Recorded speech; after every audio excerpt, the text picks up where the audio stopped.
اكس لارج، واللي خدوا بالهم من الخطأ ده وبعتونا.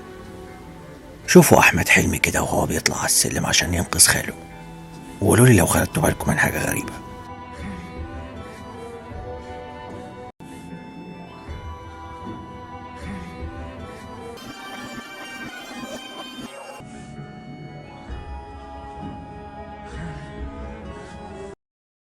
بيليا ودماغه العالية، واللي خد باله من الخطأ ده وبعتهولنا.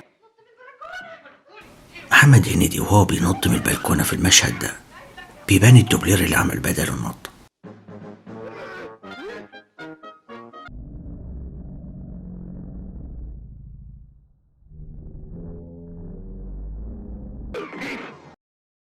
في دوات بولاق، واللي خد باله من الخطأ ده وبعتهولنا.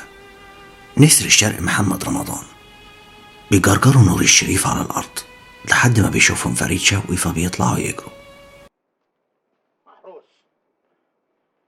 محروس. حد خد باله من الخطأ اللي هنا بالظبط.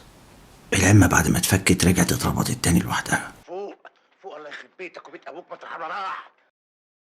غراميات عازب، جارة حسين فهمي هي اللي بتاخد بالها منه وبتنده جوزها عشان يبص، وطول ما البنت بترقص بيبانوا ان هما الاتنين بيتفرجوا من الشباك.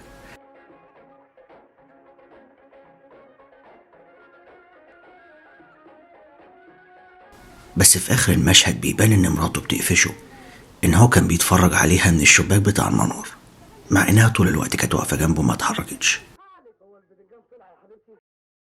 محترم الا ربع، واللي خد باله من الخطأ ده وبعتهولنا.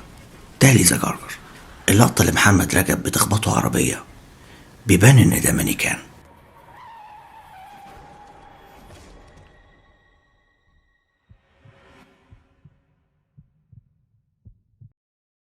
محمد حسين، واللي خد باله من الخطأ ده وبعتهولنا.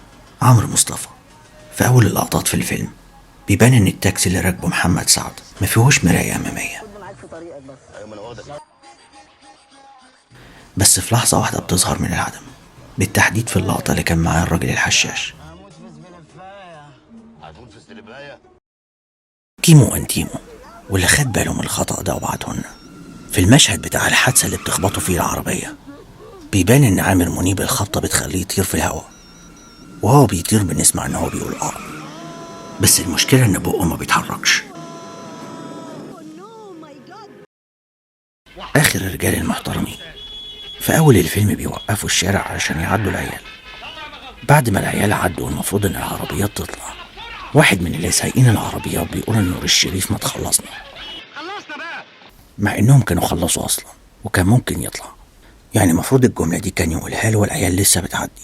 ومش كده وبس، الحارتين التانيين اللي ملهمش دعوة بنور الشريف مفيش حاجة تمنعهم إنهم يطلعوا، ومع ذلك فضلوا واقفين ما طلعوش إلا ما خلص كلام معاه.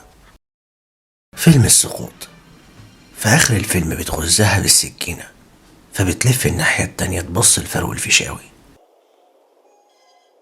وبعد كده بتلف 180 درجة تاني عشان تبص لها. يعني حرفيا لفت حوالين نفسها، بس في الآخر بشكل ما بنلاقيها إنها لسه حاطة السكينة في بطنها وماسكاها. التفسير الوحيد لكده إنها لفت معاه. لو عجبك الفيديو ما تنساش تعمل لايك وتشير الفيديو في كل مكان، ولو دي أول مرة ليك هنا ما تنساش تعمل سبسكرايب. شكرا للمشاهدة.